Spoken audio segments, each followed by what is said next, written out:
Ito yung step by step ng pag-assemble ng ating clothes rack. Pagsugpunin lang natin tong dalawang tubo na malaki. Then, yung sa part ng sa baba, yung paganyan.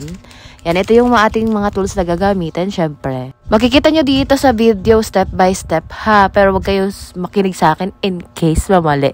Basta dito lahat yung detailed niyan. Kaya kailangan mo nalagyan yung bilog na maliit bago i-screw siya. Yan, tas tatlo yan dyan sa lower part. I-screw lang natin then. Tapos na yan. O diba, achievement. Tapos para hindi tayo masugatan, lagyan na din natin yan ng white dyan. Bawat kanto niya. And ilagay na din natin tong isang hook sa gitna. Tatlo din yan mga B. Same process lang doon sa lower part. Screw ka lang. Ngunit ng katulong dito mga B. Pero napaka-perfect nito for 200 plus lang. Meron ka na nito Mi. Meron ka ng sampayan. Yan sa mga coats nyo, sa jacket. Perfect na perfect to. Ito na yung sa pinakataas na hooks.